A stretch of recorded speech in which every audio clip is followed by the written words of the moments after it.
Chilling tales for dark nights.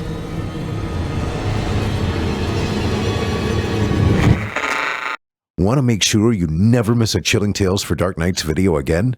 Be sure to subscribe and hit that bell to turn on notifications.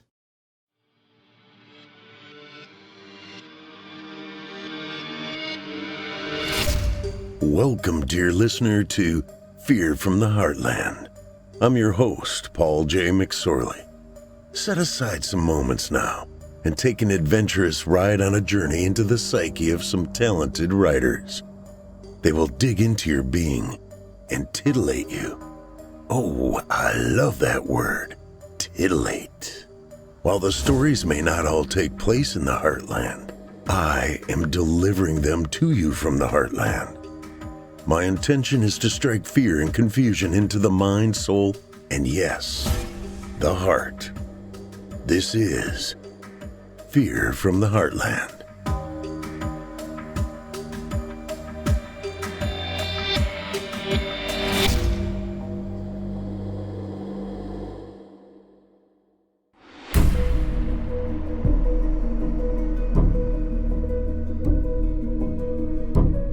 Hello, Heartlanders, and welcome to Season 3, Episode 1 of Fear from the Heartland. I'm your host, Paul J. McSorley. Hey, Heartlanders, you guys patrons yet? Visit simplyscarypodcast.com and click Patrons in the upper menu to join the club. You'll get ad-free versions of this and all our other podcasts, including hundreds of standalone releases from our audio archives dating back to 2012. It's a great way to show your support, and you get a whole lot for it. Yep, you heard correctly. Season 3. I was told after 20-some episodes, it's time to jump to the next season. So that's what I did. I jumped to the next season. My hamstrings are burning. Speaking of burning, that reminded me of witches. You know, the whole Salem thing. I apologize for what I'm about to do. I have a few dad jokes about witches. How does a witch tell the time? She looks at her witch watch. What do you call two witches who live together? Broommates. Why did the witch give up fortune telling? She saw no future in it. Enough of that. Tonight's story involves witches, so let's get after it.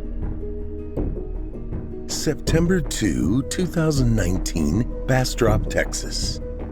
It's a curious thing how much witchcraft people use every day without knowing it. How much passes without notice. The world is so much stranger than you know. I'm a witch. I should have known. What happens in the physical world and the spirit realms are connected. And now for your indulgence, Road to Bastrop by Dirk Stevens.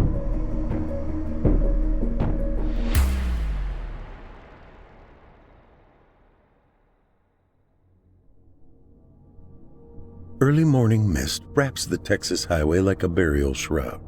A red BMW emerges from the fog behind us. I hold my breath and squint to see the license plate in the vanity mirror. It's from Colorado. I breathe out and lean back in my seat. So, when are we gonna talk? I pull my eyes from the mirror, but I can't look at David. It was my idea to move to Salem, my curiosity that led me to that book club. When we're safe in Mexico, the lie comes as a hoarse whisper. There is no safe place. Not anymore. His blue eyes glance at me only briefly before his hand leaves the wheel and finds my knee. I feed my fingers between his, and his focus returns to the road. He says nothing. He never does. My husband. His silent support is always there, lending me strength, respecting my freedom. For 5 years, we've been on this journey together. If only I could tell him the truth. David points out a sign as we pass. We'll need gas in Bastrop. His hand tightens on mine. And maybe something real to eat? Every ounce of me screams no. We can't stop. Not until we pass beyond their reach. Please? He flashes me that look, those puppy dog eyes. I can already feel my resolve crumbling. We've been so careful, stayed off the main roads, eaten gas station food, and paid only with cash. There's no way they should be able to find us. But what if I'm wrong? They know he's my weakness, my whole world. I know he's the one who will pay if they find us. I don't know. We're so close. He elbows my arm and nods at a sign just off the road. They have an It's a Burger. I cough out a laugh. That's real food? Sure. His eyebrows waggle and I can't keep from laughing. He acts like we're teenagers on a road trip. But he's already pushed himself beyond endurance without even knowing why. My heart aches. That's who he is. That's why I love him.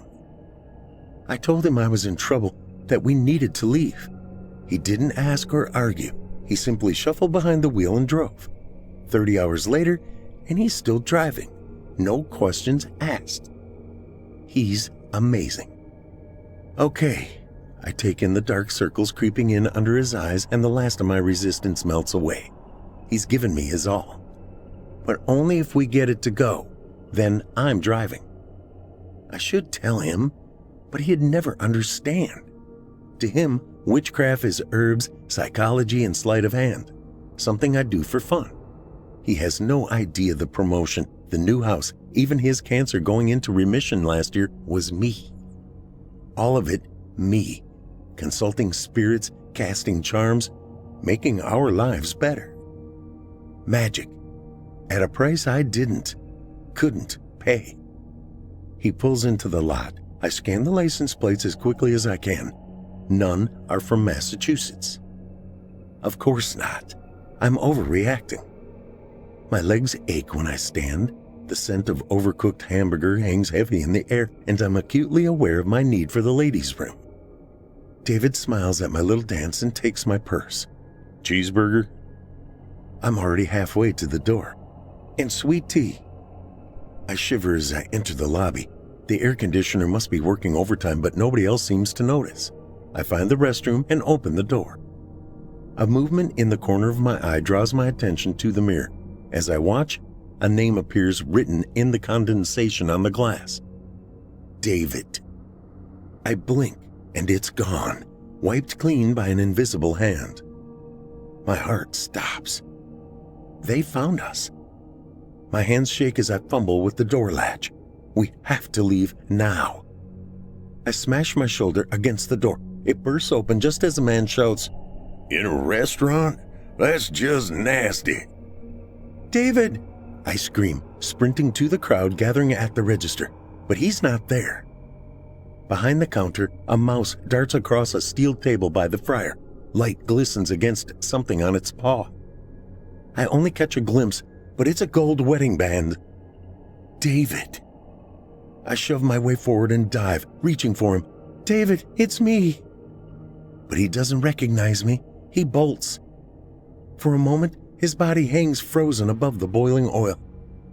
Then, time slams into motion.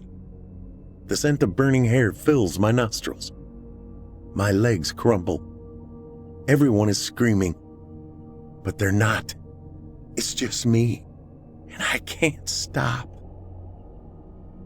I sit cross-legged on the bed, staring out at the yellow glow of the streetlights shimmering like stars against the pouring rain. Numb. Broken. Watching the world through a hotel window. Bastrop. I know I should have driven on. There's no guarantee they won't target me next. But I sniff and pull the blankets over my head like a cloak. There's no point. Everything I did, every spell I cast was for him. And now, my chest burns. I wipe a tear from my cheek just as the clock on the nightstand flashes to 3 a.m. It's time. I take a deep breath and stretch out with my feelings. A soft tingle brushes against my cheek, the familiar touch of his wing. Raven, my spirit guide's way of letting me know he's come. They found me, I whisper, letting my eyes drift to the top of the television where I know he's perched. Invisible. David's gone. but all I get out is a whimpering hum as I bury my face in my palms. David, I'm so sorry. My keys fall off the nightstand. Raven. I swallow the lump in my throat and stare at the place I know he is. What are you saying? He doesn't answer. Of course not. He's a spirit. I wipe my nose in the blanket and glare at him. Can't you just say something? Just once? I know that's not how spirits work, but hate having to piece everything together, and I'm really not in the mood. When he doesn't answer, I roll my eyes and lean over the side of the bed. But the way my keys are sprawled out tells me everything I need to know. 4 keys spread out in a cross, with the 5th in the center sticking straight up. A quincunx, a hoodoo sigil of protection. My heart stops. It's a warning. He's telling me I'm in danger. But he's wrong. We made a blood pact. We can't harm each other. That's why they went after... Raven taps his beak on the top of the television, interrupting my thoughts. I made a blood pact, I whisper, still staring at my keys. I'm an idiot. They have my blood. That's how they found him. A simple scrying spell, using my blood as a focus. I blink up at the top of the television. But the pact, they can't break a blood pact, not without a human sacrifice. David. It was poetic, efficient, my blood betraying my heart, crushing my soul and voiding the contract all in one ritual, torturing me before the kill, like a cat playing with a mouse. Hands trembling, I dive for my suitcase. There's not much left. I used all my charms to keep David safe, to keep him hidden. It never occurred to me to protect myself, that they'd find him through me. I rip open the zipper and fumble through the bag of herbs I keep for emergencies. Rosemary, salt, enough for now. Crushing the ingredients together in my palms, I mumble the best incantation I can remember and dump a sprinkle of dust on the floor at each corner of the bed. Then I reach under the bed and drop the rest in a pile under the center of the mattress, finishing the quincunx. Thank you, Raven. I brush the dust from my hands and dig my grimoire out of the suitcase. I don't know why they waited to strike, but they missed their chance. And now, I only have one reason to live. To make them pay. One by one. Rosemary. Thyme. I sigh and glance down the aisle of bins of granola, flour, and other organic foodstuffs. I don't know what I expected. A better herb section, I guess, but for now, this will have to do. I dump the thyme in the little plastic bag and slip the scoop back in its holder. Most of the essential equipment shouldn't be hard to come by, and I'm not entirely unprepared. I have my kit, my focus stones, and whatnot. What I'm lacking is ingredients. David. My chest burns. I had everything I needed. Everything. I used every spell, every charm I could think of to keep him safe. I planned everything. I knew Deb would be using her grandpa's map to track us. She had to have an emotional connection with it in order for the spell to work. If only we hadn't stopped. A little girl in a sparkly pink princess dress steps around the end of the shelves. Oh, with raspberries. I choke down the lump caught in my throat as I watch her bounce to a bin and glance back at the end of the aisle. Mommy! Hold on, sweetie. A woman on her phone pushes a cart around the corner, mumbling something about needing to reschedule. Don't forget your brother. I won't. The little girl stands on her tiptoes to reach the scoop. Mother and daughter. My throat aches. Twisting the charm around my wrist, I watch the girl's face knot into a scowl as she fights to shake the scoop free. It's her freckles, the way her curly red hair bounces as she moves, the blue ribbons struggling for all their might to keep it contained. I can't look away. She could have been mine. Pressure builds behind my eyes. I could have been her mother. She stretches out as far as she can, hops on her tiptoes and huffs, I can't reach it, Mommy. The mother rolls her eyes, still speaking into the phone. Well, see if Frank can make it. Without looking, she reaches over, slips the scoop free of the holder and hands it to her daughter. Then that's her problem. The bow holding one of the girl's pigtails slips loose. As if waiting to escape, her hair explodes instantly in a giant red poof. She freezes for a second, scoop still buried in the bin, and then, almost in slow motion, reaches up and slips the loose ribbon from the tangle on her head and stares at it. Mommy, it happened again. The mother glances at her daughter, smirks, then squats down, pinching her phone between her head and shoulder. I'm gonna sew these in, I swear. She finishes tying back her daughter's hair and taps her on the nose. My chin trembles and I turn away. She could have been mine. We could have had a family. David said he wanted a girl. A little girl with pigtails. A soft tickle trails down my cheek. I brush it away, but my fingers come back wet. I'm crying. I shake my head, forcing myself out of the moment. I can't do this. I can't let myself get distracted. I need to punish them for what they took. I owe it to him. To David. Clenching my jaw, I glance down at the list in my hand. I need a pack of needles and red thread, never been used. That part shouldn't be a problem, but I'll need to find a thrift store. I need a cloth of memory and heartbreak. Again, simple. Almost everything in secondhand store is full of memory. The candles, on the other hand, are going to be a little tricky. I need 5, and they have to be made of fat, not wax. Absently, I search the wall for the meat sign. Those I can manage, hopefully, assuming the butcher doesn't trim lean. But the final ingredient is going to be more of a problem. Blood, human blood, just a little, and it can't be mine. I stuff the list in my purse and march toward the craft section to find my needles and thread. Looks like I'm going to need to ask Raven for a favor. Closing the door behind me, I drop my purse on the counter by the TV and set the bags down on the bed. It took most of the day to track down everything, but I managed to piece it all together, even refill most of my reserves. I pull my kit out from under my pillow, open the lid, and spread the altar cloth out over the bed. Raven may be my guide, but he gets cranky if I don't take the time to do everything just right. So I need to lay out what I'm planning, every ingredient, so he can get a good look at each. Herbs around the edge, focus items in the center, and I tap my chin. I need something shiny just for him to look at. My gaze lands on my purse. Keys. That'll do it. I dig them out and drop them in the center and pull the reading lamp around so they sparkle. Better. I glance down at my watch. 11:45. Raven doesn't like being summoned before midnight, and I don't want to irritate him. Not when I need a favor. But patience was never my thing. And I have 15 minutes. I pick at a loose piece of skin by my thumbnail. What am I going to do for 15 minutes? My spell jar.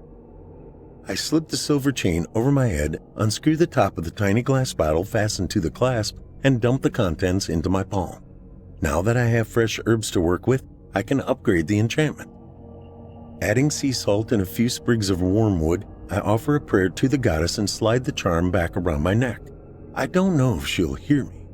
Deborah was the high priestess of our coven, but the gods are fickle. I settle down on the foot of the bed beside my ingredients, fold my legs to clear my mind. Besides, Raven is a messenger of the goddess. If she had abandoned me, he wouldn't have come. He wouldn't have warned me. The clock on the nightstand flashes 12 a.m. It's time. I lay the backs of my hands on my knees, press my fingers together, and stretch out with my mind. Raven, hear me. I beseech thee. Nothing changes exactly, but the air, the energy of the room, ripples. A soft tickle brushes against my cheek, and on the edge of hearing, Raven caws. He's here. Goosebumps prickle down my arms. Raven, dread guide and messenger of the shadow realm, here are the sacrifices I offer. I ask only that you aid me in my quest for justice. Just beyond sight, I sense Raven puff out his chest and hop over to my altar cloth. He swaggers between the arrangement, prods the wedding veil with his beak, and ruffles his feathers. My chest relaxes. He's pleased. I ask your guidance. I must strike them all as one, lest they slip from my grasp. Will you help me? How do I attain the blood I need?" Raven tips his head, blinks at each item in turn, and shrieks so loud I almost hear him with my physical ears. I wince, but his meaning is clear. My spell isn't strong enough, even with the blood. "No," a voice croaks in my mind, sending my fingernails into my palms. "Dark deeds cannot be performed by creatures of the light," he says. "Do not take this path." "But I must." My eyes burn. He's never spoken to me before, not like this, only in riddles and half-guessed feelings. I didn't even know he could do this. I can't let them get away with this. I'll do anything. I wince at the pressure building at the base of my skull. "Anything you say. Please, help me." "Justice," Raven sighs. "Always mortals willingly go. I hoped you were different." He hops over my needles and thread. "So be it. You seek their blood? Then go. Find a creature of innocence, a beast that has done harm to no one. Take it to the cemetery. There, break its neck as a sacrifice to the goddess, and spill out its blood on the freshly dug grave you will find there. Then, and only then, I will know you are truly willing to walk the path of vengeance." 2 a.m, I squint at the etching on the headstone. Jose Garcia, born June 12, 1924, died September 2, 2019, the same day as David. My eyes burn and I look away. Raven? I should have known. What happens in the physical world and the spirit realms are connected.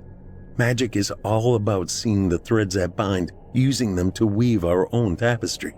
Pulling my cuff into my hand, I brush the fresh dirt smooth with my sleeve. The spell requires blood, the blood of vengeance, the blood of the victim, an innocent who died a violent death. David's blood. But David has no body, none I could use, so I need to improvise, and that's where Frank comes in. Kneeling before the stone, I press a single candle into the dirt at the base of the headstone, take 2 candles in each hand, spread out my arms, and stare up at the moon. Spiritus venti et cali, exaudi orientanium meum, exaudi clarumem meum, ut iustita restuatur et moriatur rius. Spirit of the wind and sky, hear my prayer, hear my cry, that justice be restored and the guilty die. Yin and yang, push and pull, light and dark. Justice is woven into the very fabric of the universe, balance in all things.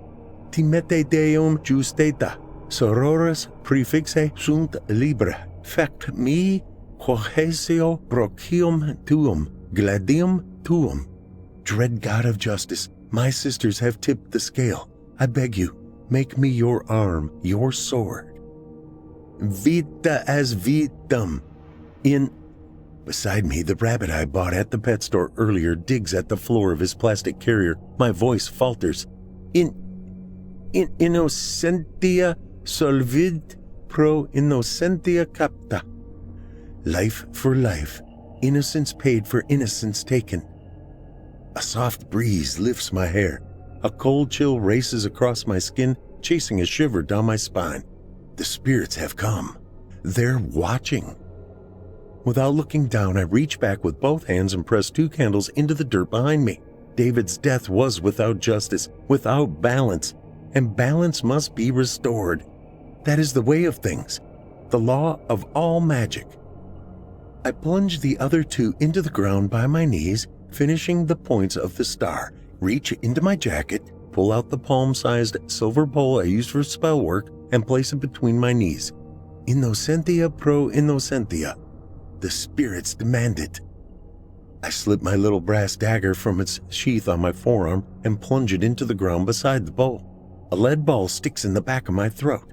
Somehow, I manage to swallow it down, open the cage, grab the rabbit by the ears, and hold him up against the light of the moon.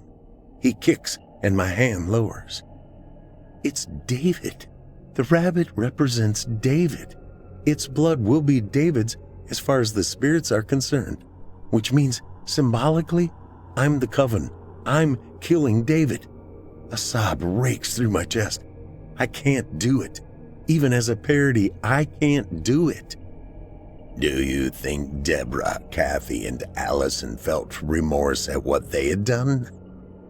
I glance over at the top of the headstone where Raven is sitting, like a shadow in the night, watching me. No, they rejoiced. After your beloved David died, they went to Gibraltar's for cocktails.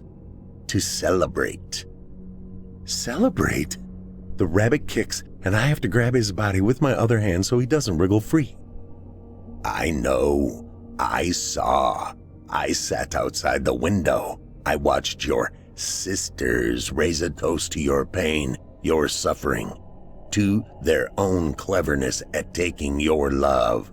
Raven flaps his wings and hops to the edge of the headstone. Would you allow this injustice to go unpunished? Would show them mercy? He twists his head to stare at me with his other eye. Would you defy the goddess who demands justice at your hand? Would you sacrifice the spirit of your love? Deny him vengeance from the world beyond? No, I whimper. I won't let his spirit will wander forever, searching for the justice he'll never find. A restless spirit. A ghost. My heart cracks. I can't let that happen. I won't. No, I'll do it.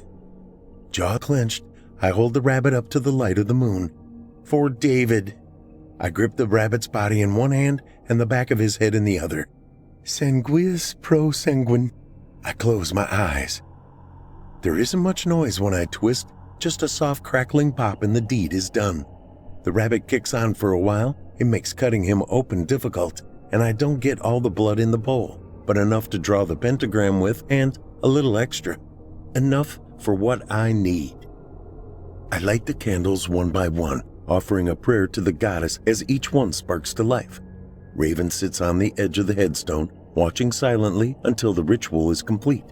But once the candles are out, after I've poured the blood into one of my little jars, pocketed his teeth, and buried the remains, he taps his beak against the stone. It is done. Your path is set, servant of the goddess. I give him a sharp nod as thanks and stuff my spell kit into my duffel bag. But I don't want his praise. I just want this nightmare to end. I want David back. Are you prepared for tomorrow? My hand freezes in the bag. Tomorrow? 3 and 3 must always be equal in power and unity. Dark as light to those who see behind the veil of secrecy. My shoulders slump. The scrying eye. I forgot. It can only be cast once every 3 days, which is why there are always at least 3 witches in a coven. So we're never vulnerable. But Deb didn't want equals. She wanted to rule, and so she kept some spells to herself.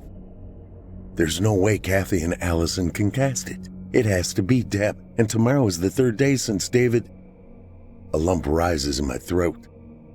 I see, Raven grumbles.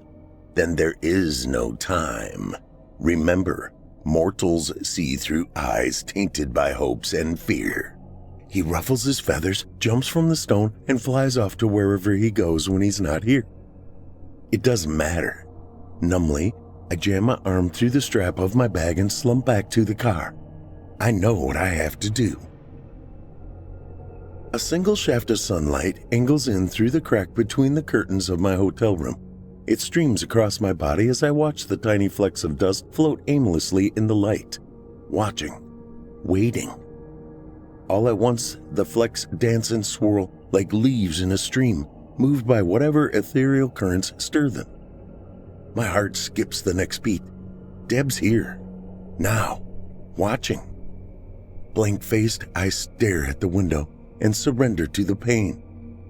Numb, broken, David's suitcase lies beside me on the bed, his clothes wrapped in my arms just so I can feel him again, smell him again. The alarm clock on the nightstand flashes 2 in the afternoon. 12 hours since I completed the ritual. Nearly 12 more until I can summon Raven again. Shaking my head, I push away the thought and replay the nightmare in my mind one more time. David's body, suspended in time, caught midair over the vat of boiling oil. I tremble and press time back into motion. His body splashed into the fryer. My chest throbs, but I don't move on. I go back to the moment I saw the mirror and watch it all over again. I haven't slept. I haven't eaten in days. Not since David. My chin trembles. I clutch his folded straight razor to my chest just to feel it in my hands, to have a piece of him near me. The last time I saw him with it, he was standing by the sink at home, running this blade over his leather strap. It always sent goosebumps down my arms, seeing the knife at his neck. I hated it. I hated the size of it. I hated how it looked against his throat. I bought him countless razors and electric shavers, hoping he'd trade, but he never did. "You can't beat the quality," he said, while I stood in the doorway, heart pounding as he stretched out his neck and slid the blade down his skin. "There is such a thing as too close, you know." I winced. "Oh?" David smirked into the mirror. "I always thought I had the perfect face for headless." I folded my arms over my chest. "That's not funny." "It's a little funny." Laying the razor on the edge of the sink, his eyebrow cocked. "I mean, you don't want me to give you a rug burn, do you?" But I knew that look. "No," I said, backing away. "Ugh," he groaned, lather dripping from his chin. "I think I've gone rabid." "No, you don't." I turned to run, but it was too late. His hand caught mine before I even made it out of the door. "David, don't you dare!" I squealed as he spun me around. "David!" I threw my hands over my face to shield myself, but he went for my neck instead. Outside, a car's honk pulls me from the memory. I flip the latch on the razor, exposing the blade, and swallow. It really is beautiful. Ancient, but beautiful. I close it again and hold it close. David had to be the only man alive that still used one, but that was him. Unique. Special. God, I miss him. I sniff and go back to blankly staring at the curtain, the empty windowsill I swept clean of salt. Outside, the noise of traffic rumbles on, the low thrum of people going about their lives as if nothing changed. The world spins on without me, without him, as if he never mattered at all. The rhythm of life. There's no use trying to fight it. My thumb strokes the side of his razor. One flower dies only to have its place taken by another. Threads cut, threads retied, and life goes on without a pause. What's the point? Everything we think is important. Nothing. Our deaths, not even a pause in the circle of life. Why bother? Why not end it now? With his razor, we could be together, like Romeo and Juliet, together in paradise.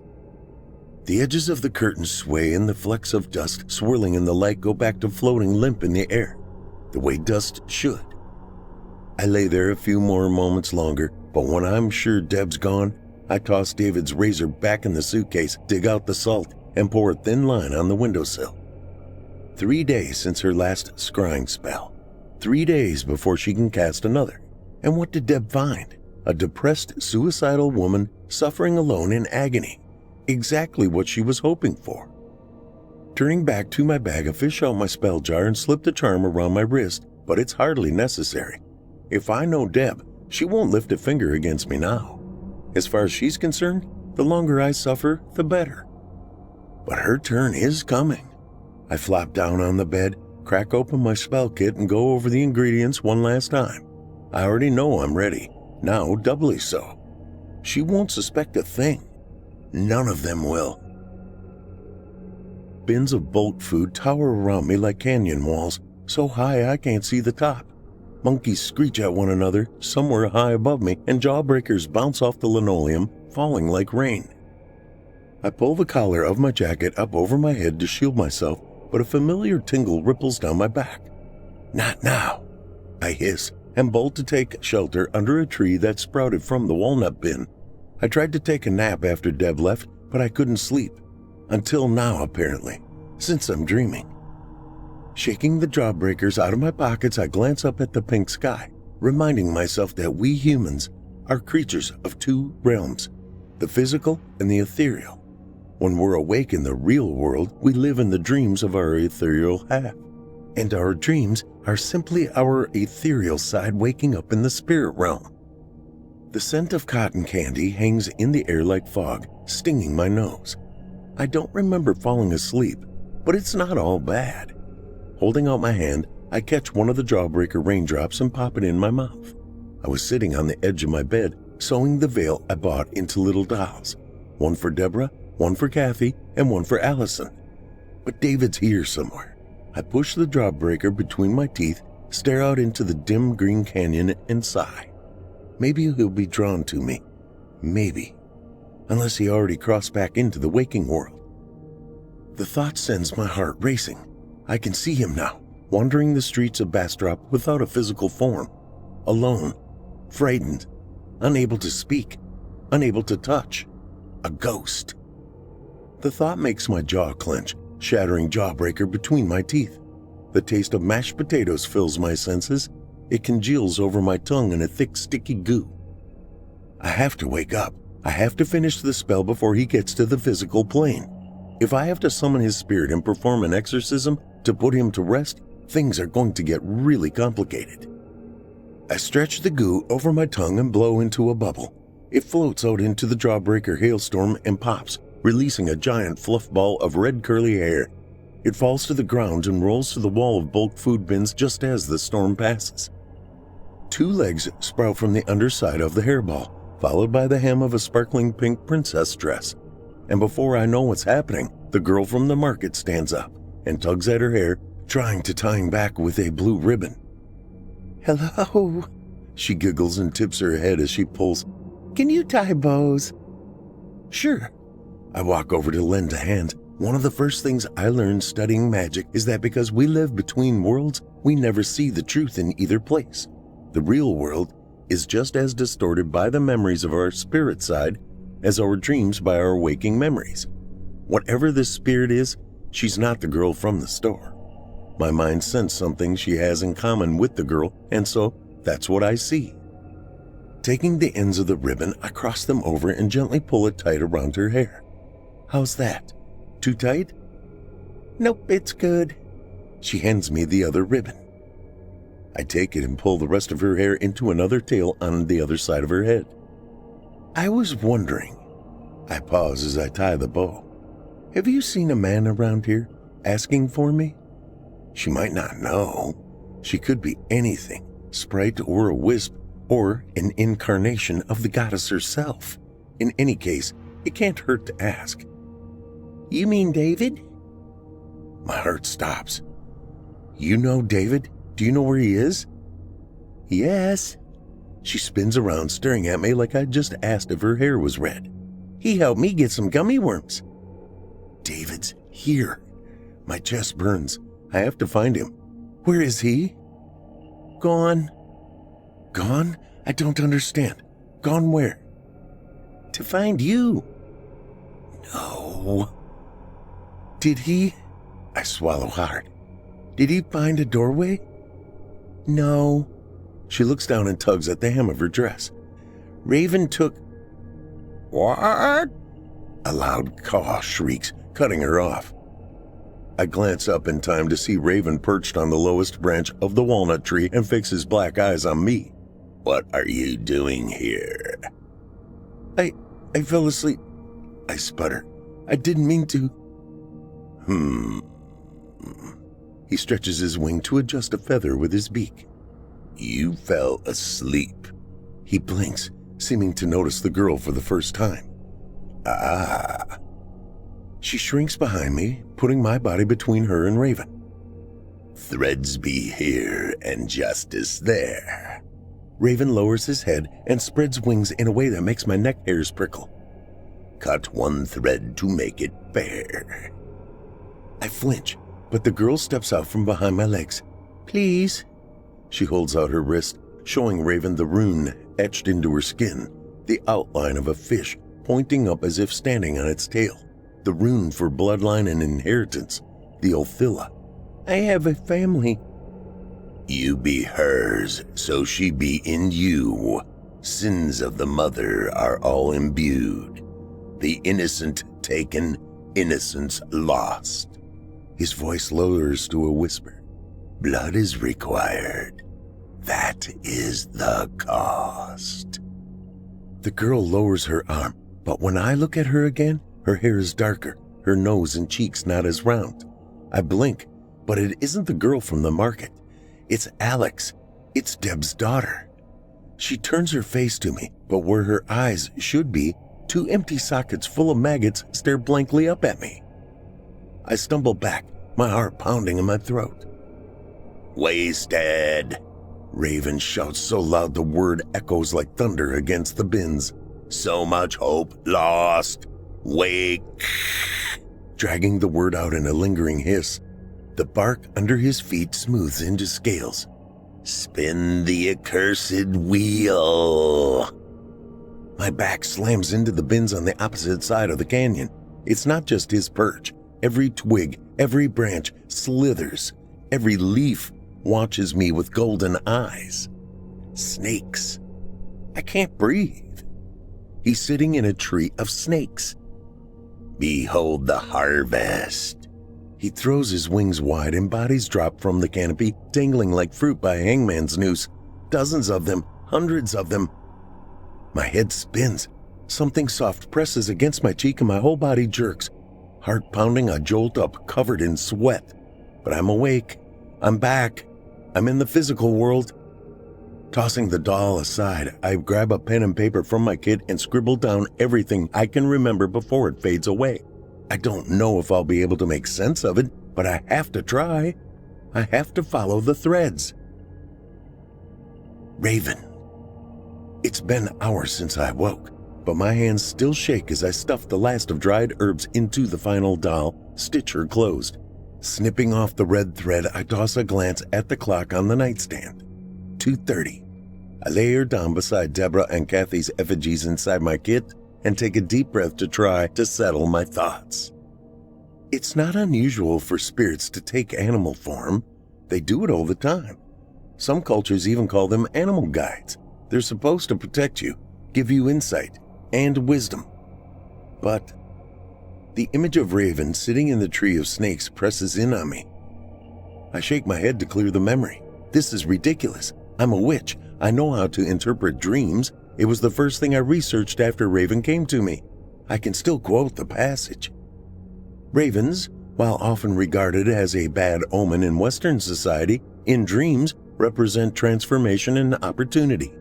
They are intermediaries between the material and spirit worlds. Creative and playful, ravens can represent a return to a more youthful exuberance. Picking up the spool of thread, I tuck it away in my case, remembering how happy when I read those words. I smile as I slip the needles back in their pouch and drop them in beside the thread. If only all messages from the spirit world were that easy to decipher. A tree of snakes can mean nothing, danger from multiple enemies or awakening. A raven with a snake can mean healing or triumph over danger. A raven with spread wings means a major change. Adjusting his feathers like Raven did is usually an omen of death. I sniff and snap the sewing section of my kit closed, trying not to think about the bodies. I think death is probably a safe bet. And I do have multiple enemies. 3 of them. I'm about to send them to the shadows, so death and major life changes. It all fits. It's just... I toss the scissors in with the iron knife and sharpening stone. That's the first time Raven ever acted like that.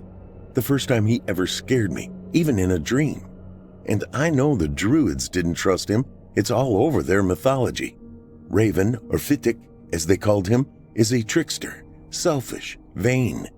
Sometimes helpful, but other times vindictive and mischievous, like Loki. But then again, Odin had 2, Hugin and Munin. They flew back and forth between worlds, serving as his eyes on Earth. My stomach growls, reminding me that I haven't eaten in 4 days. I don't feel like it, but I need to eat. I'm no good to David if I can't move. Closing the lid on my spell kit, I fasten the latch and slip it under my pillow, but I can't get the image out of my head. I don't know what it is exactly, but something doesn't feel right. I just can't put my finger on what. I glance down at the frayed end of a piece of thread I trimmed off of one of the dolls. Red, like the girl's hair. My fingers go numb. Deceit. In dreams, red-haired girls always mean deceit.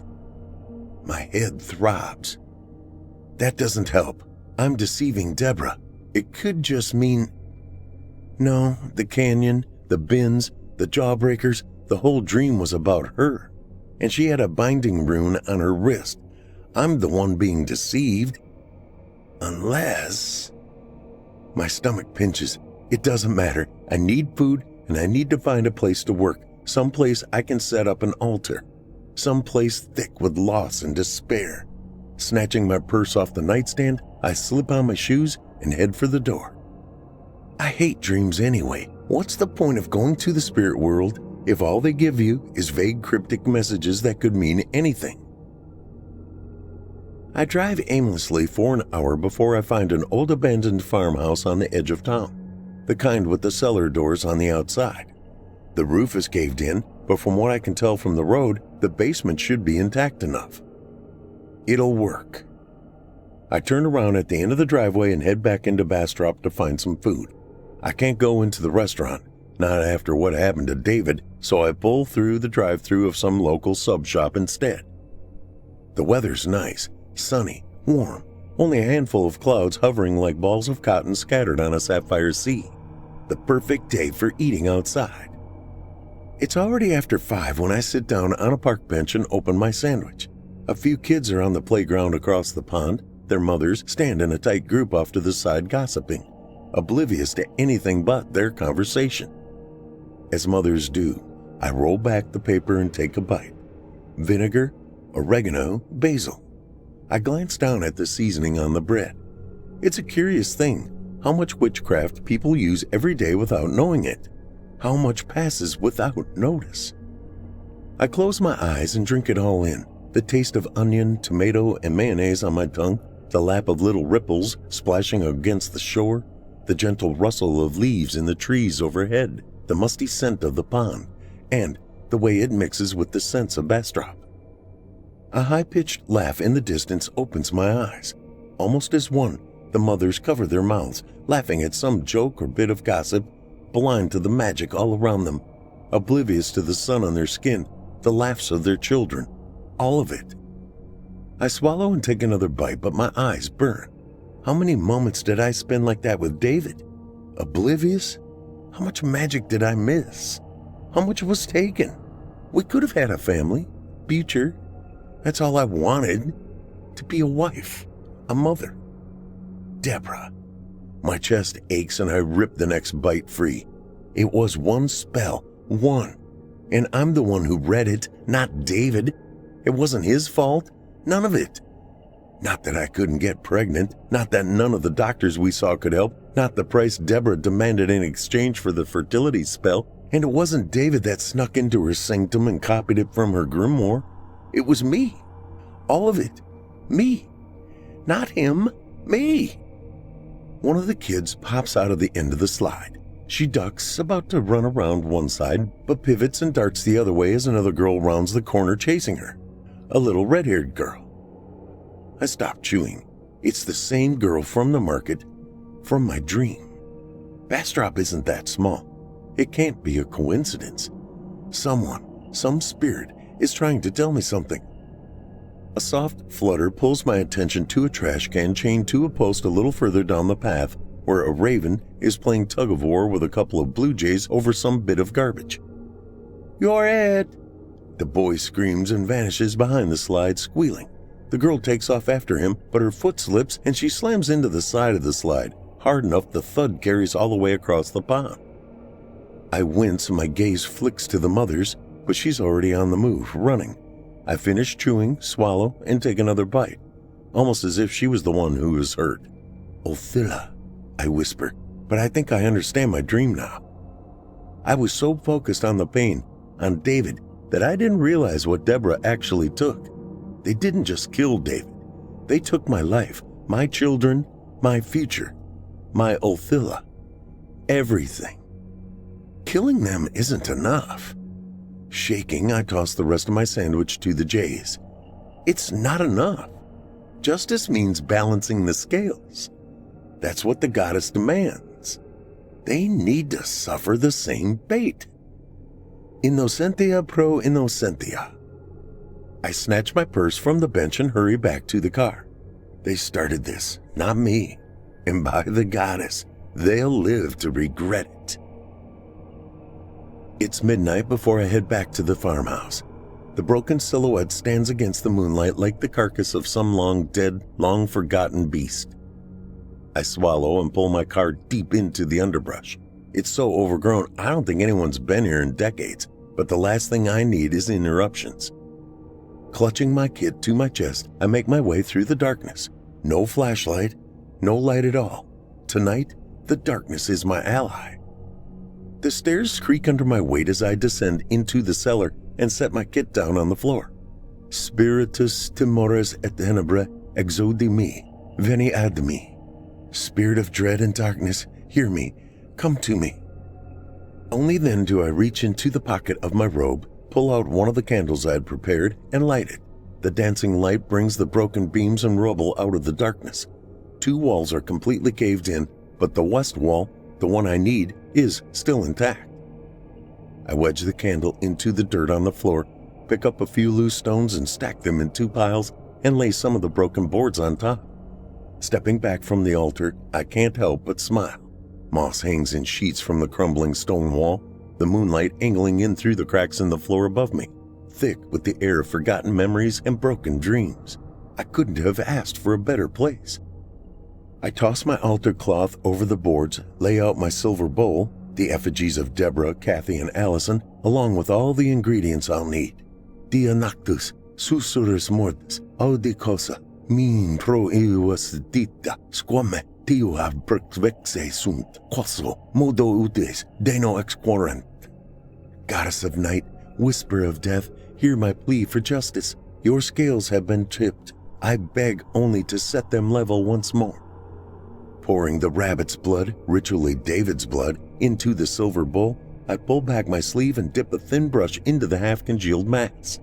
Nulla lebus insanguine qui effusis est luctita in morte nulla. There is no taint in the blood that was spilled, no justice in his death. Taking each effigy in turn, I paint their hands red with David's blood. Sanguis ius in minibus est. His blood is on their hands. I dip the brush in blood once more and paint the Othilla on their chests, per familias suas, on their families' hands. I take the needles I used to sew the dolls and dump them in the bowl of blood. Next, I sprinkle in a pack of rat poison, the rabbit's teeth, the match I used to light the candle, and few maggots I found in the garbage behind the hotel, pausing to set up and light a candle as I add each item. Once all the candles are lit, I take the brass dagger in both hands and stab the mixture 3 times, once for Allison, once for Kathy, once for Deborah. Before I even lift my blade from the 3rd stroke, the candles sputter and die. And so it is done. Raven croaks and all the candles reignite. The wheel spins on. I pull my dagger from the blood and he hops down from the shadows onto the altar. The goddess is pleased, justice is served, and David's death will be avenged. He walks over to the bowl, dips his beak into the mixture, and drinks it all, every last drop. Come, your spirit shall accompany me on my task, that you may witness the justice you have wrought. My neck hair prickles. I'm not sure I want to see this, but I bow my head anyway. Thank you, kind Raven. Only a fool would insult the spirits by refusing their gifts. Raven's body sways as he walks to the edge of the altar. Then sleep, and know that what mortals truly crave is not justice. Know it as I do through my eyes. My eyelids droop. I drop to the floor as quick as I can, but for a split second it's like there are 2 of me. The me lowering myself to the ground, staring up at Raven watching me from the altar, and the other me standing on the edge of the altar watching the woman in the black robe's head drop to the floor. And then I'm whole again. I fluff my feathers. "Come, mortal," Raven's voice whispers in my mind.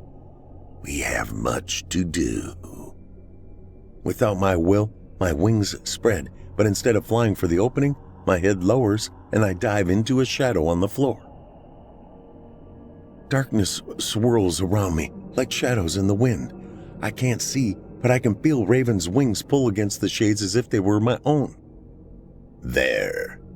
He flips our tail. Pinpricks of yellow light blink into the stars below, and we spiral down. Moonlight fills the sky above us as a large brick house comes into focus. One I recognize. Deborah's.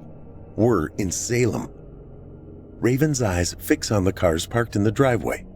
Allison's and Kathy's. Book club. A laugh rumbles in our throat. Your former sister, Allison's daughter, is worried about her math test. They've gathered to ask Goddess to intervene rather than have her study. We flutter down and land on the living room windowsill. Inside, Allison, Kathy, and Deborah sit around a table holding Deborah's grimoire. Hands locked together, eyes closed, heads back, staring up at the ceiling, their mouths moving in unison. Raven shakes our head. Fools! The goddess's favors come at a cost. Blood for a bauble, a soul for a kindness, and justice. Always mortals receive justice. He presses our beak through the glass as if it were the surface of a pond and caws. The needles from the potion I mixed, along with the maggots and rabbit teeth, float from our beak in a stream, real but not. See-through, like smoke. They float across the room, divide into 3 puffs above their heads, and drop into their upturned mouths. I watch, waiting for them to react, but nothing happens. Do not expect vengeance yet. Raven pulls our beak free of the glass. I assure you they will die, choking on their own lungs. But it is the goddess's wish that they know pain first. He turns and we leap into the night sky. Salem stretches out beneath us. Streetlights pass in blur. The scent of ocean fills our senses, and then it all crawls to a stop. A party. Raven grumbles as we take perch on a high branch overlooking another house, one I don't recognize. Music thunders from the open doors in deep resonating thuds. It seems your coven's children are all here together. Friends, even. He casually lifts a wing to straighten a feather, but his eyes are fixed on the crowd of teenagers dancing on the patio. These children have not wronged you.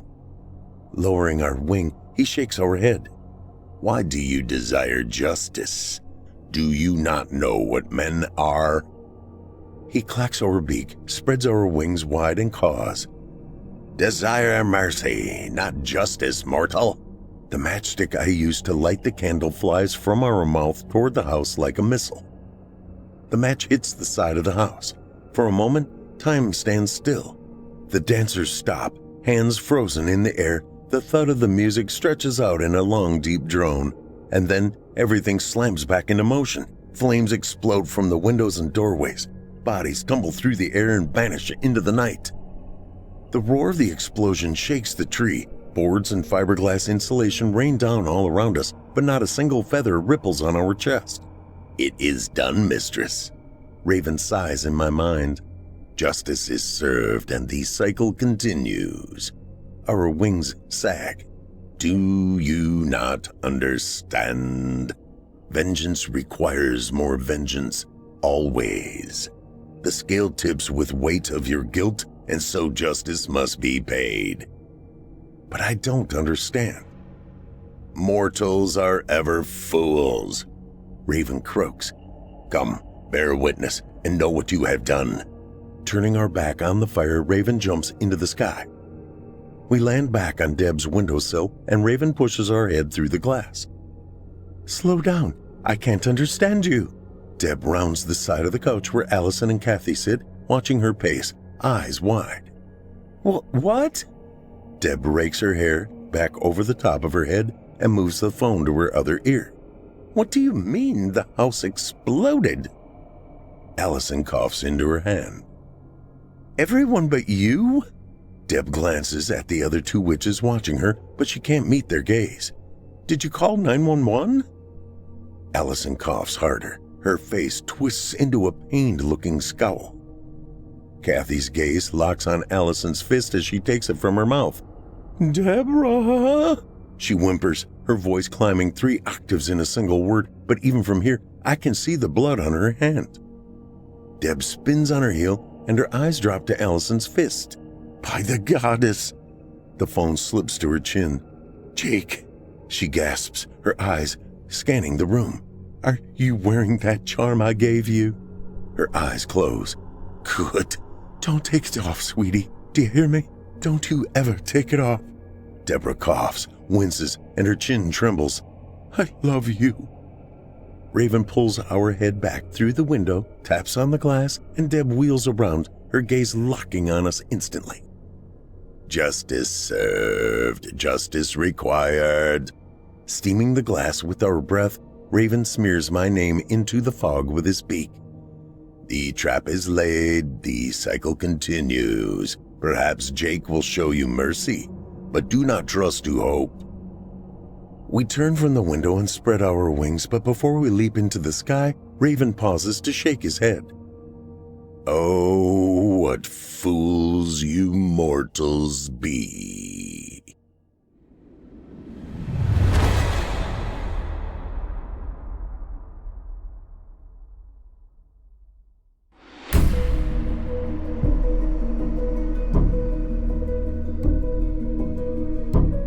I hope you enjoyed tonight's story, Road to Bastrop, written by Dirk Stevens.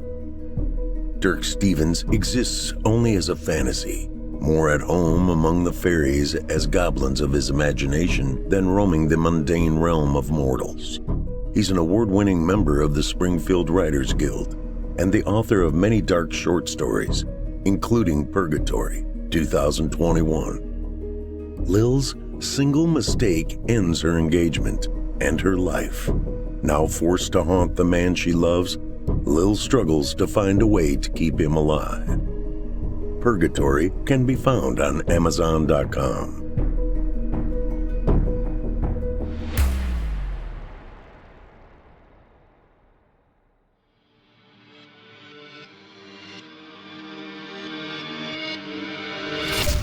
If you enjoyed tonight's story, hosted by yours truly, Paul J. McSorley, you can search my name on Chilling Tales for Dark Nights on YouTube for additional previous stories. If you'd like to hear more lengthy tales, be sure to take a look at my audiobooks. Available now on audible.com or just visit paulsbooks.net. That's PAULSBOOKS.net. You can also find me personally on Facebook and Twitter. And with that, listeners, our weekly journey into the psyche has just about come to a close. But before we go, I'd like to take a moment to thank you for joining us for tonight's episode and remind you to take a moment to stop by our iTunes page and leave Chilling Tales for Dark Nights a 5-star review and a kind word. And follow us on Facebook, Twitter, and Instagram if you haven't already. And while you're at it, please remember to stop by our Apple Podcast page or wherever else you listen to your favorite podcasts and subscribe. The charts are based on subscriptions, not listens. So if you haven't subscribed yet, I'd really appreciate it. I'm your host for Fear from the Heartland, Paul J. McSorley. I've enjoyed the titillation tonight. Ooh, there's that word again. Thank you for joining me. Hope to see you again next week at Fear from the Heartland.